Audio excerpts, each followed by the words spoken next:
This podcast is part of the Deluxe Edition Network.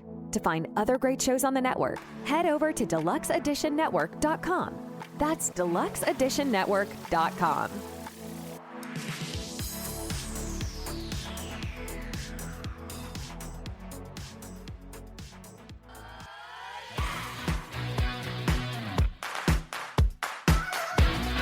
Coffee-fueled stories.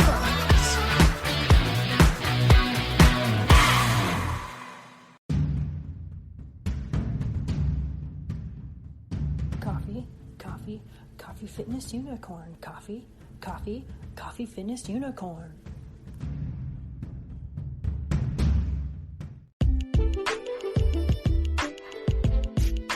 Hello. I'm Coffee Fitness Unicorn, and you're listening to Coffee Chats Podcast, a show where storytelling and coffee hang out. Today's guest is Jessika Grewe Glover, author of Another Beast's Skin, and her second book comes out on March 22nd, A Braiding of Darkness. This is a 2-part episode series because we nerded out so much that we only got to book 1 in the first hour. So the next episode will be part 2 of book 2 when the book is actually released. So thank you for listening to this cliffhanger. Go forth and be magical. Welcome to Coffee Chats.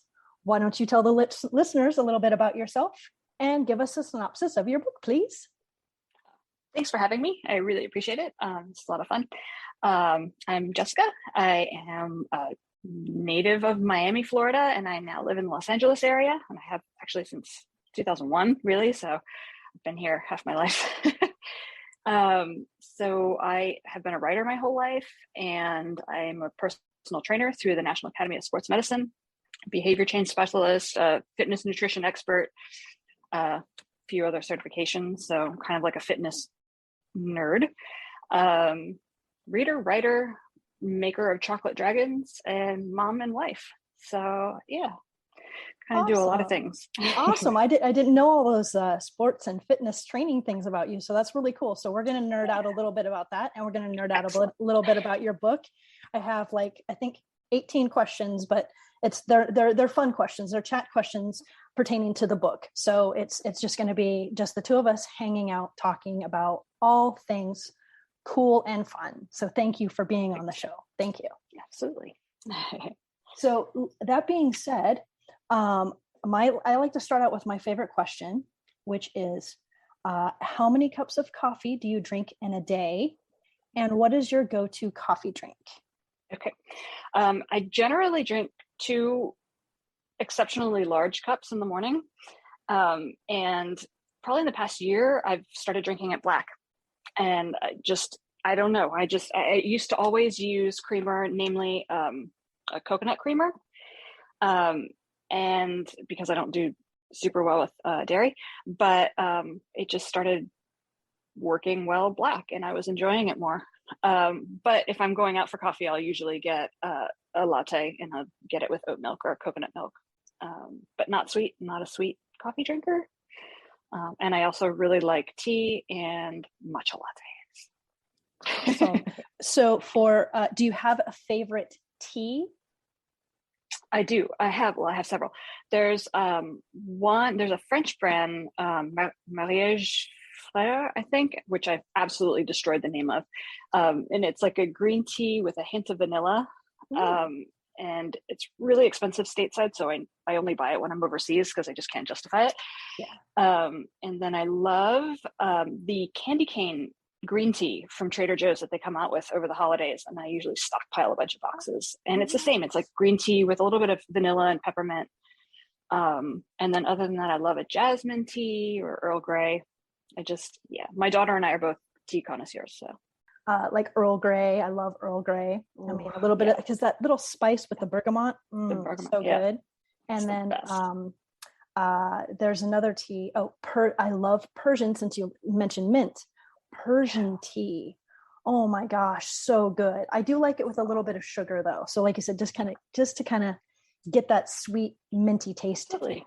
Yeah. Cut the tannins a little bit. Yeah. Yeah. So do you want to tell us a little bit about the book before I start asking some questions related to the book? Sure. Nisa is a market trader. More specifically, she's a Forex or foreign exchange market trader. She trades in currencies. She has a brain for numbers, and she grew up in England, and then they moved to Los Angeles. So as the book opens, Nisa has just kind of traded in all her stocks and taken a sabbatical and moved from Los Angeles back to the UK and rented a cottage, which happens to be on the grounds of a larger piece of property. So while she's there, she meets a family who are more than they present as.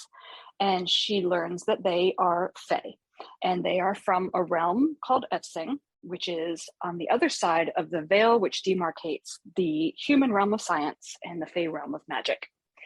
And Nisa has always felt that she is other. She's grown up thinking she's inhuman, always felt a little bit ostracized on the fringe of society.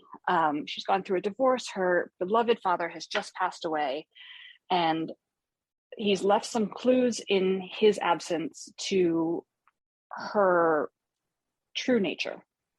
And so this is how the book opens, where she's trying to find herself and meeting this family of Fae, and she has kind of an instant connection to them. There's something about them that brings out who she feels she really is. And so we delve into the fact that there is a deterioration of the chemical makeup of the veil that is dividing the realms. And with this deterioration comes a whole host of issues. There is disease, like pestilence.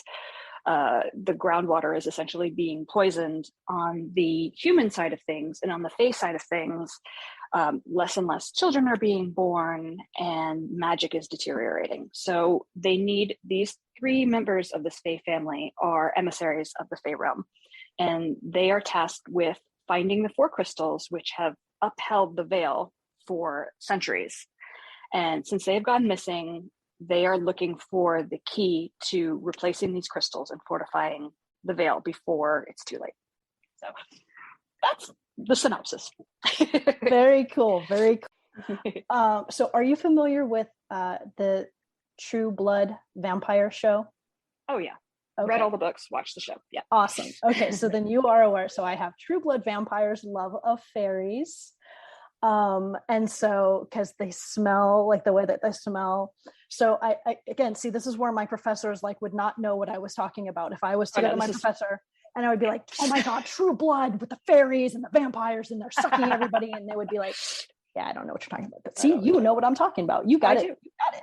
Well, and I do this kind of thing too. In fact, the book that I just finished the first draft of is an extremely kind of obnoxious academic minded book, but then I draw parallels to Lord of the Rings, and that's how it gets through a complicated talk about genetics. They use the Lord of the Rings. So cool. I know what you're talking about. Yeah. Yeah. So it's you're totally able to awesome. And jammies, I actually have a question about your jammies. So before we get to that though, because I do actually have page markers on here. So Jammy Dodgers is on page 80. And I didn't want to look it up because I wanted to ask you, what is a Jammy Dodger? It's kind of like a shortbread cookie. Kind of, yeah, I guess maybe not shortbread. It's not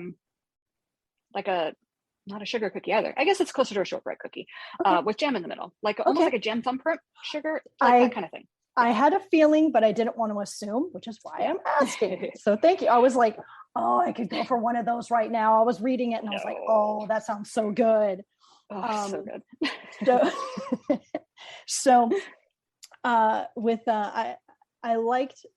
I was enjoying playing with the True Blood and the Fae, and especially because you keep talking about the scent. They're able to smell each other. And so that's why the True Blood popped into my head, and how the vampires would get high on, the fairies, and they would feel very euphoric. And so every now and then I had a few vampires running through your book. So I'm sorry. That's okay. I don't mind that. I'm always down for vampires. Awesome. You had lupins, right? Lupinus? The lupinus. So, yes. So there you have it. Sword play. I wanted to ask you, how did you get into knives and sword play? I know we kind of shared the knives that we carry with us and things like that, but how did you get into knives and sword play? I think it's just always been an interest, just because I've always read fantasy in some capacity.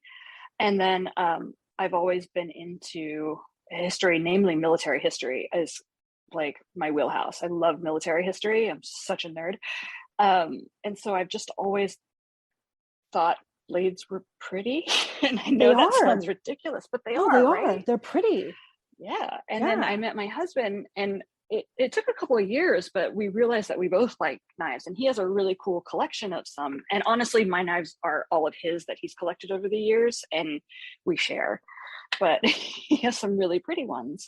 And I just, one of my first, I guess it was my first real writing job. I was a writer and editor for like an educational, it was like CD-ROM, an online company back in the day. Because I'm old, but my boss was he was a karate instructor and like a fight master or something, and he did like knife training. And I'm like, can you train me? He's like, no, you have no training. I'm like, no, like this is what I want. I want to learn to use a knife properly. And he's like, no. And he's like, no, you'll get hurt more than. And so it bummed me out, because I thought, but why? Like, why not train me? So that kind of always annoyed me. So I've always wanted to actually learn how to use them properly. So instead I research it and I write it in my books. So when you are talking about sword play in your book, I can just imagine that that's you being Nessa and doing her, doing those badass moves. So yeah, I wanted her to be someone, I mean, a lot of fantasy characters are badass, which is fine, but some of them have to learn. And I wanted it to be something that, her father put a blade into her hand when she was 4 years old. He knew what she was destined for, and he wanted her to be prepared. And so she has been an expert in swordplay, in blade. Since now that I know you are trained, you are NASM trained, so you have nutrition background, all of that good stuff.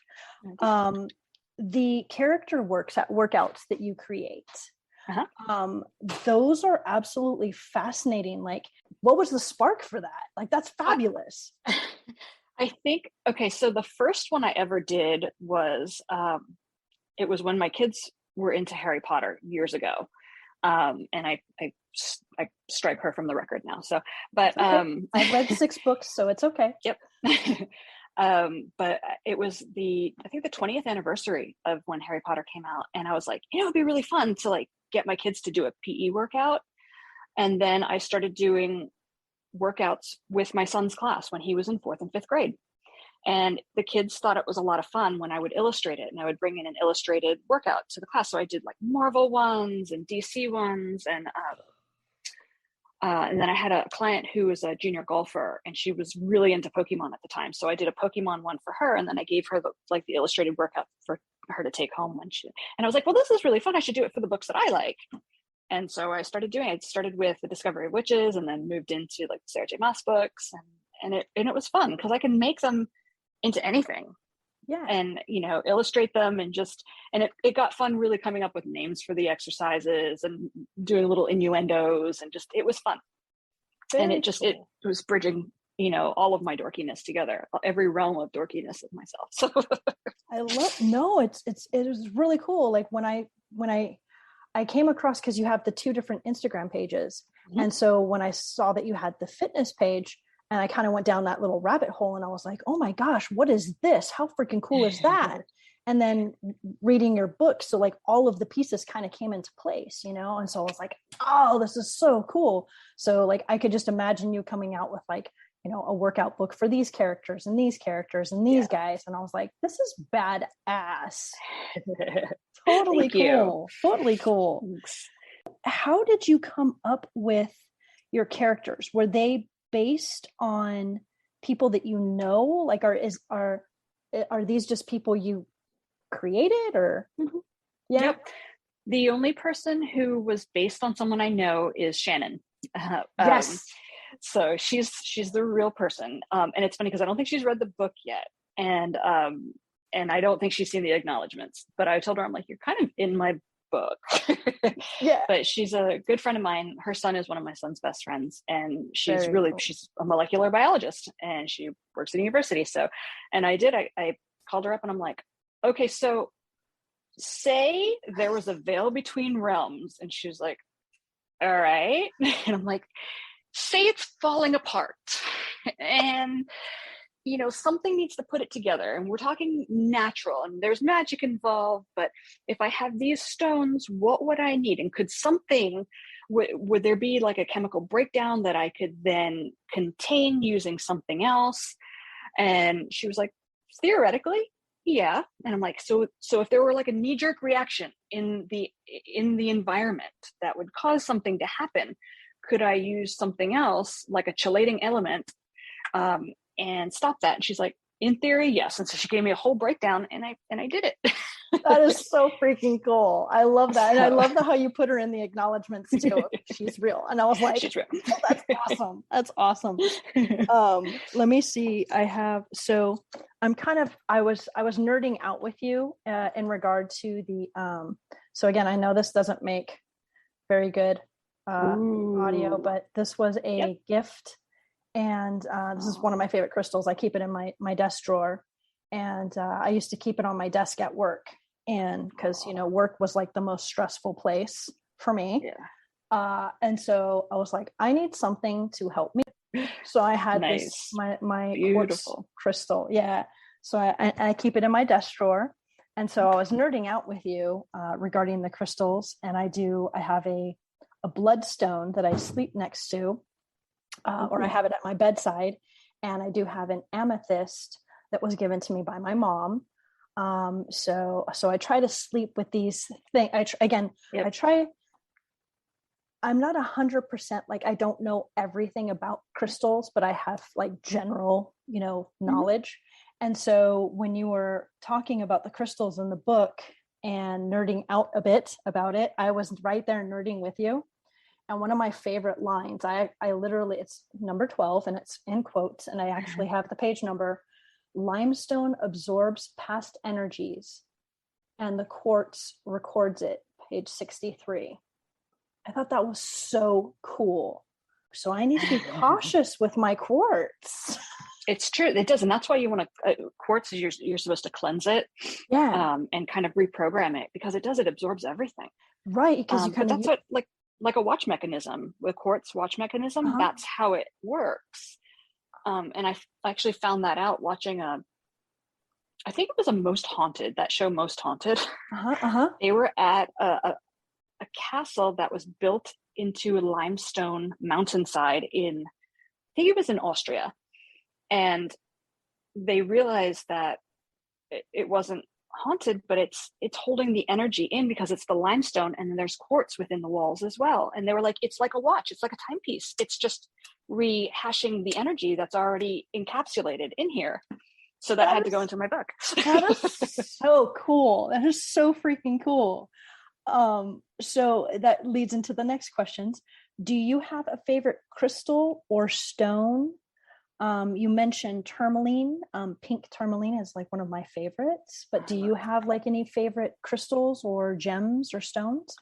I do actually. I have a lot. I have what you got over here. So I do have clear quartz, and I feel like I'm drawn a lot to that, and to rose quartz. These were raw that I actually my son and I did in our rock tumbler.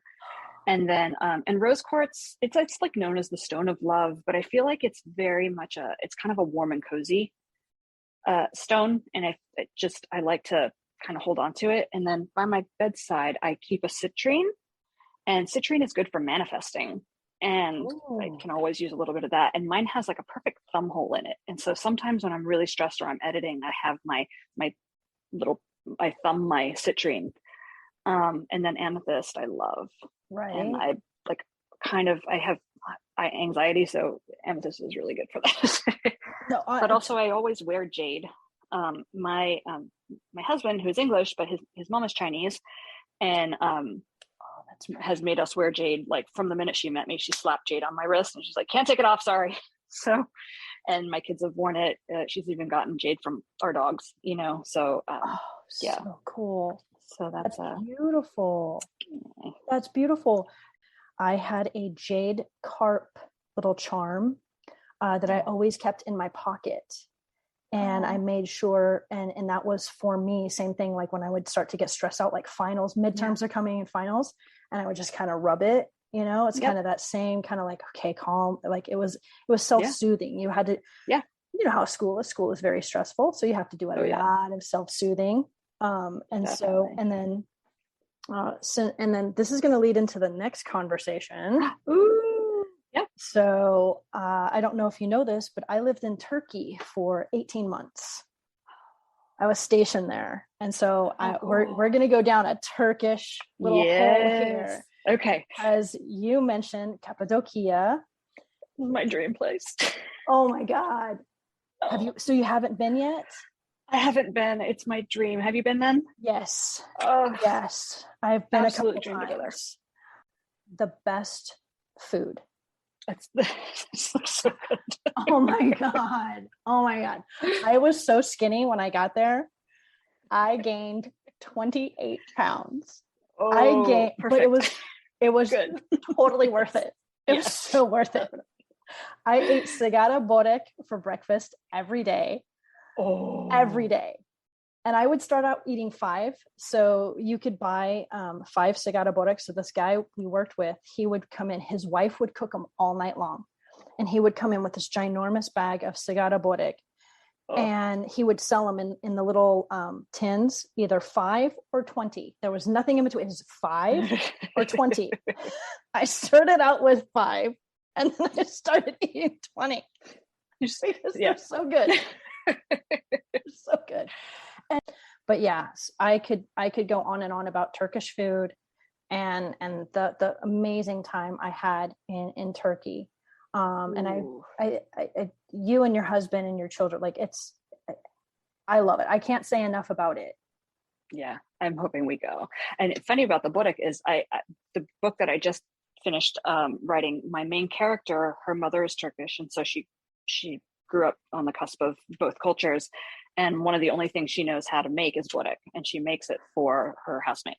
So, oh my gosh, that's so cool. Oh my God. Like, it was that it fed it just made me feel good. It was a hug. It was a hug. It was such a hug. But I'll just, like, every time I think about it, I'm like, but it's all good. It's all good. So as I was reading your book and learning about your Turkish situation, and I was thinking, I was like, and then you were talking about the blue, and for the most part, I always try to wear the evil eye. I'll either have some sort of bracelet with the evil eye, and it's just kind of sunk. There's just something culturally magical about that. Yeah. And so it really is a talisman. It is. And I love that you have talismans throughout your book, and it can be any different type of talisman. And that's so cool. So I'm assuming you and your children, your husband, you have your own talismans as well. We do. Yeah, we do. We have a lot of jade because of my husband's Chinese. Yes.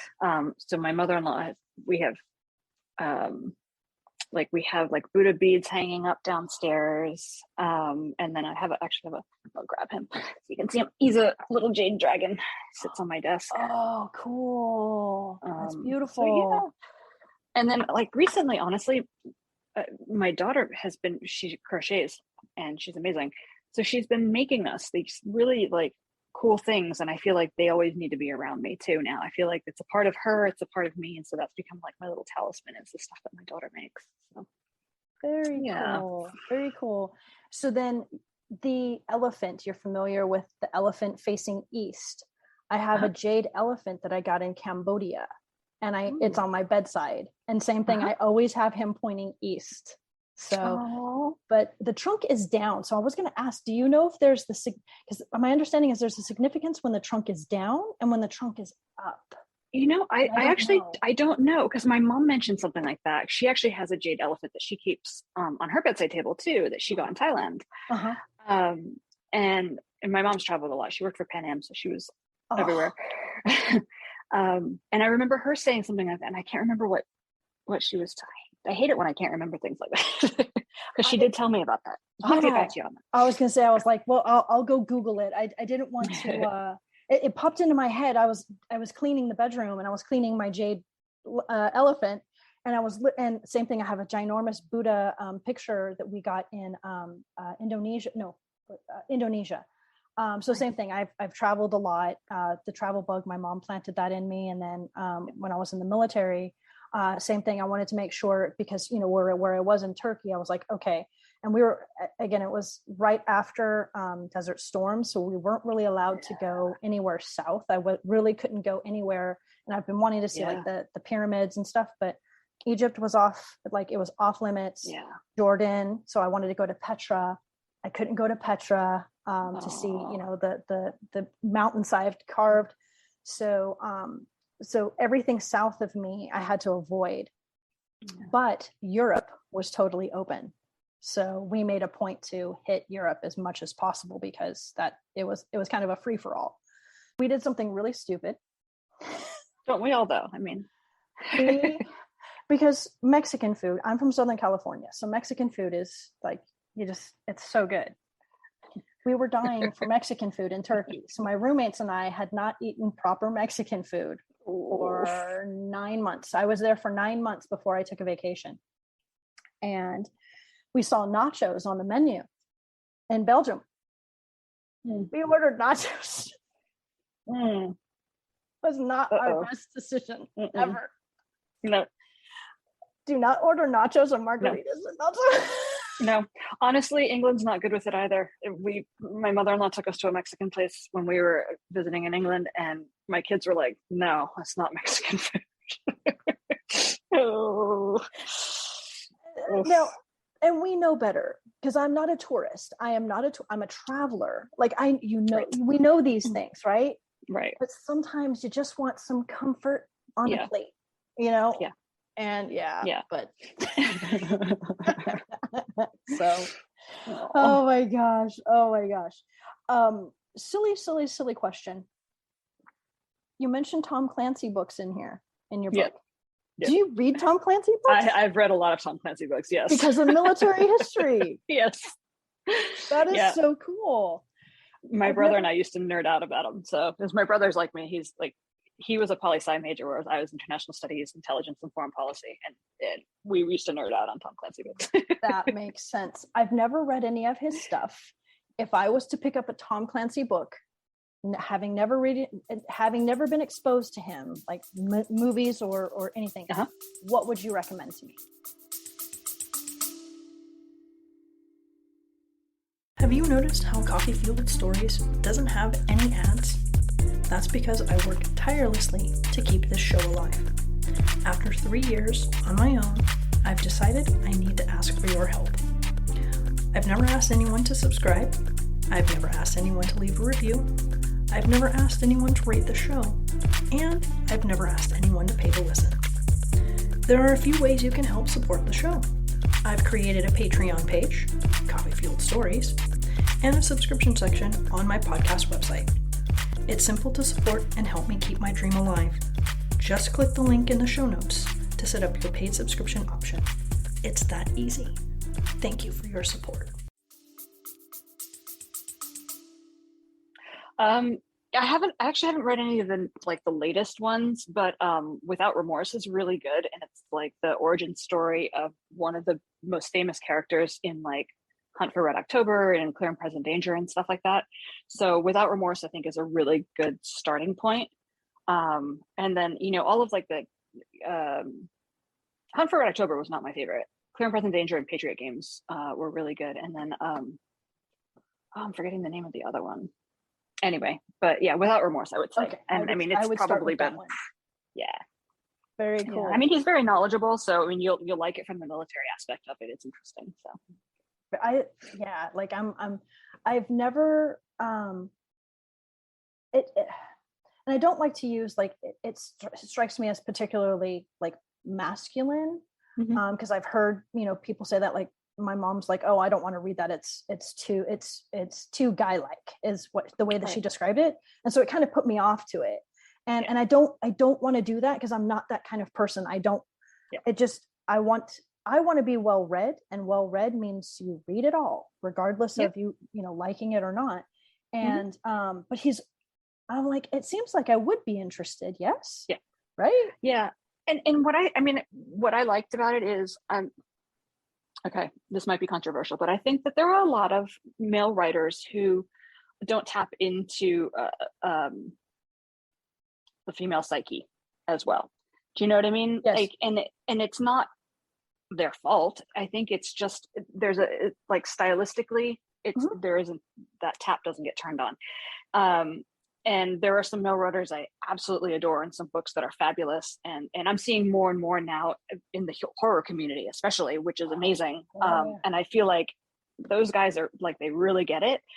But with the Tom Clancy books, it's not trying to, they're not trying to get in their female character's headspace and failing miserably. He's created a story, and he has a lot of detail in it, and I think that's what I'd like. Like, it's just kind of like a high octane story with a lot of cool military details. So very cool. Thank you. I'll look into that. And since we kind of were talking about food, you had mentioned on page 115 that in 300 years, neither of the Fae characters had learned to cook. So do you or your husband cook? Like, is one of you the cook and is one of you like the not cook? Both of us cook, actually. I guess I am the cook, mainly because I'm home more. He's always working, but he does cook really well. He follows recipes, and like he'll like have the kitchen, it's a disaster, and it will take him 6 hours, and it will be a glorious meal, and he's fabulous. But I can't follow a recipe to save my life, and I throw this and that in, and I'm like, oh, dinner, it's done. So, but we both cook, and I grew up, my grandfather was the cook when I grew up. So that being said, do you teach do you have your kids like in the kitchen with you, or like do you like to kind of like help them like learn about cooking and things like that? Definitely. I've never had, I was thinking about this yesterday. The kitchen's never been off limits for them. I've never been like, it's too dangerous, get out. I'm like, no, let's learn how to do it. And my kids are 13 and 17 now, almost 18. My daughter will be 18. But and she loves to cook. She's like me. She's just always experimenting. She made amazing brownies the other day. And my son doesn't really have an interest in it, but I've always involved him in it. And my point is, I'm like, it's a life skill. You need to learn to fix yourself food. Like, yes, you that's definitely something, because I suck at cooking. Like Brandy is the cook. She is amazing. I call her chef all the time, and I'm the sous chef. I'm like, what do you need, chef? What do I chop? I'm like cleaning, and she's like, I still need that. And I'm like, oh, sorry. Here's the cutting board back, because I was going to clean it, I didn't realize the importance of food and nutrition, especially now working out, being into fitness. Like, you have to fuel the body. You have to fuel it. Absolutely. With good things. Good things. Real food. Not pizza, not cookies. Yeah. So do you have, like, if you were going to have something sweet, if you were going to be bad, so to speak, and I hate to use like good and bad, but if you were to have, like, what is your go-to like little nosh? I really am more into savory foods, but I had a small chocolate business for a number of years. I guess I still have it. I just don't do it, especially with COVID. It's not worth it, but I do make chocolate. Cool. And I'm not a huge chocolate eater. I kind of can take it or leave it, apart from chocolate mousse, which I really like. But I do make chocolate, and I make really good chocolate. But and it's like dairy free and gluten free, because I'm gluten intolerant, so are my kids. So I'll do that. Actually, yesterday I made theyese lemon tahini, like fat bomb type of things. Yum. They're outrageous. I can send you. And they're like super, healthy as far as like a treat. And they're in the freezer now. I'm like, they're so good. So that's kind of my thing. I don't know. Yeah, I guess that would be like the nuttiness with a little bit of bite. That's my So then what is the significance of the peanut butter cookies in your book? I do make really good peanut butter cookies. So, and actually I do like those. I like cookies. I don't like cake, but I do like cookies. And I do make really good peanut butter cookies. And so I thought it would be funny to just give Nisa like this one thing that she knows how to make. And it's kind of her, like her hook. I love it. Same like I was reading it and I was like, now I want a peanut butter cookie. Yeah. You know, I love when authors can make you have a craving that you didn't know that you had. And so like when she was drinking, you had mentioned the Earl Grey tea. I was like, gosh, I haven't had an Earl Grey tea in a long time. That sounds absolutely delicious. I think, oh, and of course we don't have any. But I was like, gosh, and I could just imagine, you know, my mom had her teacups, the china, of course. And so I can see it and hear it and feel it and smell it. And I was like, oh, a cup of tea, a cup of Earl Grey would be delicious. And I was like, dang it, she did it. Yeah. She did it. I write a lot of food in all of my books. There's a lot of food. And so lemongrass, you mentioned a bath of lemongrass would be amazing on page 211. Yes, please. I love to eat it and I love to smell it. Yeah. That's my son's favorite scent actually is lemongrass. And my mom used to have a huge pot in her house in Miami. She had a huge pot of lemongrass growing outside the front door. But lemongrass is good for inflammation. So it's one of those that, like, I don't know if you like essential oils and stuff like that, but it's an essential oil that's used for like muscle soreness and sprains and stuff. But yeah, you just have to dilute it a lot because it's really hot oil, so it can be a skin irritant. But yeah, I had no, because one of my favorites is Thieves. It's Thieves spray, and I know it doesn't have lemongrass in it, but if they could if I could find a lemongrass like spray, because like you said, it's usually on like the essential oils, and I was like, but I just want a mist of it. And you could probably put a few drops into just some water and in a little spray bottle. And okay, I'll do that when I finish the Thieves. I'll do that because I love lemongrass. It was so prevalent in Cambodia and Thailand. Same thing. Like everywhere you went, when you walked into the hotel, they had this big bowl of lotus floating and candles with lemongrass. And so it was illuminated and it just smelled, like you said, I was just, oh my God. I was like, I could have stuck my head in it. I know you're not supposed to, but I was like, this just smells so good. And of course it was so hot. It was so bloody hot. And you just, that humidity. Oh yeah, for sure. Do you either speak Gaelic? So, and I know that in Ireland, you don't call it Gaelic, you call it Irish. So I just use Gaelic as a general term. So Gaelic, Irish, Scottish, or Welsh. So I'm just going to cover them all. Yeah. I do not. But I made up the language. I love linguistics and study of languages and everything. But I made up the language and I pulled from a lot of both Scottish and Irish Gaelic, and then even some Basque. There's a little bit of Croatian in there, but there's actually a lot of different languages I pulled from, but it is like mainly like Scottish, Irish, Gaelic, and Welsh. And then I wanted to play with the conjugation, but I wanted it to conjugate as a Romance language because like Germanic languages, I speak German, and the conjugation in German is painful. So I didn't want to do that to myself or anyone else. And I would have screwed it up. So, but it was fun making the language. It was like a weird challenge to myself because I'd never thought about doing that. And I sat down to write this book and I'm like, so I have this idea. Let's do it. So very cool. Very cool. And I love that you say that. And I was curious to know, because that's going to lead into the next question. Have you considered doing like a booklet or a pamphlet of language, of the words, or like? I did actually. I had a whole, not necessarily a word Bible, but I did have like a glossary of most of the words that were used, and my publisher just decided not to include it. So I don't know, but I would like to do that.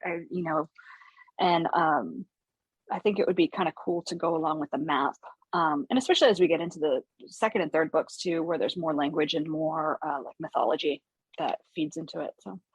So cool. Very cool. And the reason I asked that is because sometimes, and I think this might have been my medieval lit professor in my head messing with my head, because we actually had to read Old English out loud. So we're reading like Chaucer, right, in class. And we are just slaughtering Chaucer. I mean, Chaucer is just like, just stop. He's literally going, why must you do this? But I know why they did it. But at the same time, what happens is, for me as a reader, sometimes I get so hung up on the pronunciation that I don't let it flow. And I'm so, like, I don't want to say I get anxious about it, but what happens is I feel like I miss, instead of enjoying it, I'm trying to be academic about it. And I'm like, it's like a stop point. Yeah. And so, could you please pronounce for me? Yeah, I can try. Beautiful disaster. Right. So Alaina Trubaist, which actually you won't be able to hear it, but I do. My husband and my kids got me a name necklace that says Trubaist on it. Oh, how cool is that? That's beautiful. I can't do that like Instagram influencer thing where they put their hand behind. That's beautiful. How cool is that? So can you say it again for us, please? Alaina Trubaist. That's beautiful. That's beautiful. Because that was one that I was like, you get to a point where you just kind of have to like just get over it. But every time, so every time the word is in there, I'm like, okay, you're gonna talk with her and she's gonna tell you how to say it so you can get over this. I'm actually gonna get that tattooed on me. The one that's on the dagger, the whole quote, Shana Duan ich mich fin Alaina Trubaist. So I'm gonna get that tattooed actually, because I can't have the dagger because it's illegal to have that, and whatever. Now, if you were to turn this into like, would you possibly do like an audio book where you narrated the book so that we could hear how your proper pronunciation is for these words, as opposed to someone else who's trying to figure out how to do it? Yeah, I mean, I guess so. I guess I don't mind. I had always thought no and balked at the idea, but then as I've become more accustomed to reading it, like a year ago, I would have stumbled through this entire podcast. I get really nervous speaking, especially like meeting new people. I get like really kind of stuttery, but I kind of just jumped in and started reading from my book, and I'm comfortable with it now. And I've taught myself to slow. It's like going for a long distance run where you're used to sprinting, you go kind of balls out, and that doesn't work for long distance. So I learned that with writing too. I just, go as slow as I need to and, get through it. So I would consider it, I think. Yeah. Very cool. Because your pronunciation is just like, it's even, I was like, it's going to be so cool, but it's even better. Like there's almost a little bit of a Spanish. So like how you were, so I'm actually like, it had like almost like a Catalan sound to it. And the Catalan, as you know, has a bit of the Brixton. It has that perfect mesh of a Gaelic with a Spaniard. And I lose my mind for the Catalan. It's a beautiful dialect. And it's unlike anything I've ever seen. Like when you see it written, there's X's everywhere, of course. And you're like, what is that? But because my mom is from Argentina. And I love Argentinian Spanish. My best friend growing up was Argentinian. I'm a bit biased, so I don't mean to exclude anyone who speaks Spanish that does, but that's the language that my ears know, and hearing my family speak it, and like I said, I loved hearing that. Well, it has a lot of German undertones and some Italian, and like there's a lot of Argentinian Spanish is so beautiful because of the melding of it. I think it's one of the most beautiful Spanish dialects as well. So yeah. And especially like with the emphasis, and they always, if you held all of their hands down, there would be no talking. they couldn't talk because they always talking with their hands, and it has the Italian influence, and you know. My mom's like that too. I'm like, what's your excuse? She can't stop. So funny. Yeah, I you know, you can't really see my hand, but my hands are like going crazy down because the camera's only right there. But my hands are like all over the place here. And so you said now, did you study language for school, or did you study language for fun, or a little bit of both? Just for fun. So my degree is English 1 creative writing and international studies, and my focus in international studies was intelligence and foreign policy, and I have a minor in German. And I studied German from 3rd grade through 10th grade, and then I switched schools because I wanted to graduate high school early, and I couldn't in the international studies program I was in. But when I got to university and I did my first geography class that was for my international studies major, my teacher was actually a linguistics professor. And I ran up to him after class. It was like one of those huge like lecture hall classes at the University of Miami, and there were like 200 people in it. And I'm like, "Excuse me, sir." I'm like, "Is there a linguistics program here?" He's like, "There's not." He's like, "I don't know why they don't have one." And I think they might have one now, of course. But I was like, "Oh man, like that's what I want." I just love languages. So Yeah. definitely. Yeah. Do you have mantras? Do you have like little sayings? I don't really. I did kind of I like to do like vision boards every year, and my one this year was I am worthy of success, because I always talk myself down. Like, who am I to want this? You know, I'm not hurting, you know, why do I need to have this success when other people are failing? And it's like, it's a stupid internal dialogue, you know what I mean? So I'm like, no, I've worked hard for this. I've put in a lot of work, and I've put in a lot of heart, and I am worthy of success. So it's something that I do need to tell myself, and boost my own confidence, because I tend to run myself down. So I think that's probably it. I love it. I love that you say that, because that's actually probably one of my greatest weaknesses as well. Is I feel like I do so much for everyone else, and I just want to help, and I just want to, and I struggle with like wanting that for myself too. Right. Yeah. And so I'm like, no, I'll help you. I'll do all of this stuff. Yes, this is awesome. Yeah. And then I'm like, okay, well, I kind of want it too. Like, is that okay? Yeah. If not, it's okay. It's okay. You don't have to, Yeah. I know. Yeah. Well, I mean, for those of us who genuinely like, I do anything for my people. I love my people, and and with me, it's like, and I don't put up a front. I am who I am. And, sometimes I'm like raw and kind of dark and moody, and sometimes I'm not. But, and I'm 43 now, and it's like, I've taken this long to appreciate myself and not apologize anymore. So, and that's, I think that's the power of being in your 40s.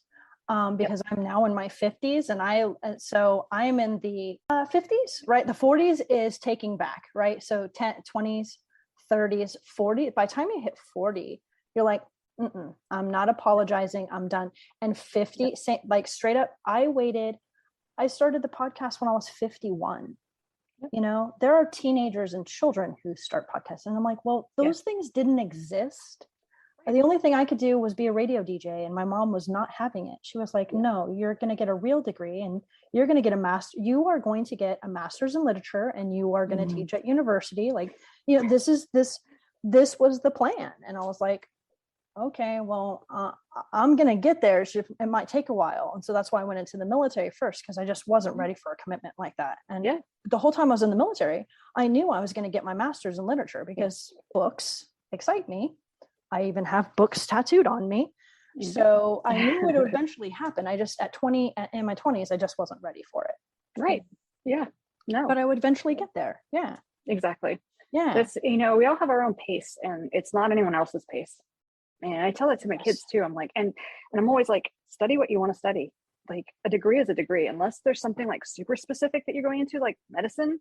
A degree is a degree. Like, if you want to study philosophy if that makes you happy.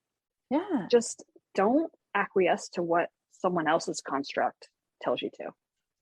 It's not your life.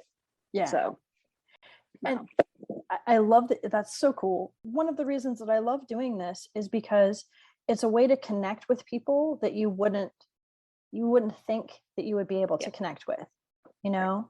And like Instagram allowed us, it opened the doorway for us to have this conversation, you know? Definitely. And then reading your book and especially like Turkey always holds a special place in my heart. It always will. And so it when holds I got a special to place for Nisa too. right? I know, just so cool. So let's bring it back to the book. What gave you the idea to because another beast's skin, right? So you kind of allude to it. Was that something that you just wanted to do? Was to have her wear the skin? Like so I came up with the idea based on, I was in my mother-in-law had a 16th century cottage. She just sold it in England, and her village is situated on ley lines. And so I take my kids to visit back in 2018, and I was just thinking about it at night, like all the years that have been encapsulated in this house, like 500 years of history in this house, in the limestone and in, you know, and I'm like, what does this contain? And then my mind veered, because like I'm a really bad sleeper, and so I have like a good hour of like this weird like like veering off of thoughts. Like, what if there were another realm and there was a veil between them situated on a ley line that was here, and what would keep it stable? And so that's kind of where it started. And then Nisa popped into my head, and I had this vision of her trying to get in the front door of this house, and the front door is just being super ornery, and I was like, her personality just started to form for me. And I'm like, and I saw her shoulders, and I'm like, she's a fighter. And then I'm like, but she's not just human. I wanted her to be a person out of place and time. I wanted a displaced person who needed to shed a skin. And so that's how that came about. I always want to know like what the story behind it is, but if it's something that like if it gives something away, I never want to be too prying. I never, you know what I mean? So so I was really wanting to ask that question. That's why I waited so long to ask it, because I wanted to make sure. I was like, is she gonna talk about that? Will she share that? And so have you, I don't know, I mean, you are in LA. Has anybody talked about like turning it into anything? Not yet, but I would love that. I mean, I think it would be really cool as something cinematic, whether it's film, like TV or movies. Like, I don't know, but I think it would be really cool. Because I think my characters are pretty vivid. And then as we get into book 2 is like wild. And then we see more of my favorite character, Reynard. So we see far more of him in book 2 and 3. And he fits into that another beast skin too. I mean, like he had that. I mean, you can see that in book 1. He had that second skin too. But yeah, I think it would be a really cool movie or show. Because it did play out cinematically, like in my head, like I'm, you know, watching these scenes.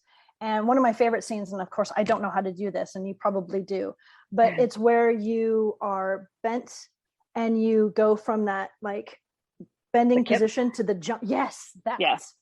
And I was like, oh, what I would kill to learn how to do that. Yeah, it's and that's hard. And I've done it once, honestly, because my son gives me challenges sometimes. He's like, can you do this? And I'm like, I don't know. Sure. He's like, can you do a one-handed handstand? I'm like, I don't know, let's try it. Yeah, I'm like, I'm probably getting a little old to be doing these challenges, but I did do the kipping once. I don't think I could do it now because I'm not out of shape, but I'm out of practice. But it's funny because the kipping thing, and I had it several times, and my editor's like, this doesn't make sense, I don't know what it is, and I've looked it up and it doesn't mean anything. And I'm like, I'm pretty sure if you say kipping, most people know. Like, if my 13-year-old knows, like, I'm sure somebody will know. I didn't know the name of it, but I knew exactly, like the second, like I was like, oh yeah, I want to know how to do that. Yeah, and not blow my knees out. Yes. And now I know the name of it. That's awesome.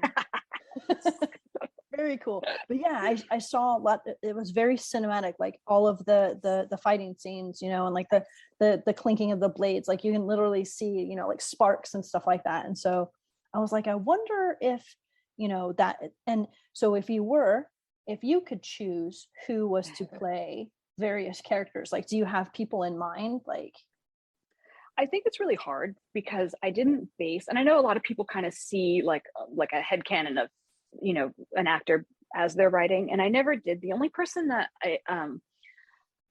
Nisa, to me, she's you know, mixed race, and her father is a Fey race that I kind of saw as like Southeast Asian, but the Fey version. So, you know, you wouldn't, obviously is not Asian, but so she's mixed, and with the hazel eyes and the dark hair, which my daughter has, and my daughter's obviously mixed Chinese. And I was like, I could see Olivia Munn playing her, because like she's like right age group and just has the hazel eyes and all the freckles, and she's mixed. And I was like, so that worked really well for me. And then the boys are all really hard, and like I have such a specific look for Kadiran, and I like Mark Rowley, who's on The Last Kingdom. He plays Finan, and I'm like obsessed with The Last Kingdom, so it's like my favorite show. So I could see him doing that. And one of my best friends, Heidi, she's like, I have casting poll for Silas, because she's super obsessed with him. And she's like, so this is my list for Silas. We are not deviating. And I'm like, you have a hard bargain, lady. That's awesome. That's awesome. So, yeah, so I have a hard time though. No, can you please say the names, because I clearly was mispronouncing Kadiran. I was saying in my head, I was like Kadiran. So I'm sorry, I slaughtered your character. It's okay. My husband messes it up every time too. He's like, Kadiran. I'm like, babe, seriously? like, clearly I have the accent on the wrong spot. So yeah, so Kate, or Kadiran, which is a Welsh name. So, and I was going off the pronunciation of that, and then I wanted to hit the D with that. It's funny, like the us saying like language. So Kadiran. So I kind of like hit my teeth, hit my teeth with my tongue. And Silas, Coradian. So it's like Coradian, like D with a J almost. Nisa, Raynar. Is there anybody else? I mean, Ewan was pretty. Oh yeah, Ewan, pretty easy. And then there's Saskia. Were you pronouncing it Annalisa? Annalise. And so, yeah, okay. and I was like, yeah. I made it German. I know, and you know, I went back and forth, and I was like, no, she's Annalise. Like in my head, I was like, what is she gonna like? How is she gonna sound? Like, no, she's Annalise. So see, yeah. I just pronounced everybody's name wrong, so I apologize. But I also knew a lady who was German, and her name was Annalisa. I was pronouncing it the German style. And I always get so hung up. I think that's just like, I just want to make sure that I don't mispronounce the name. But now that I know the names, how they should be, and it sounds so much prettier when you say it, because I feel like I feel like I always just slaughter names in books. I do that too. And I'm like, I just have to get over it. Like, I'm like, just get over it. And so just accept the name that you've pronounced it. And like I said, I was looking forward to speaking with you today, because I knew that you would correct those names from me. No worries. Thank you for not being upset that I destroyed the pronunciation at all. Yep. Nope. Very cool. Oh my gosh, I really appreciate your time, and I could ask you tons of questions. So tell us about book 2.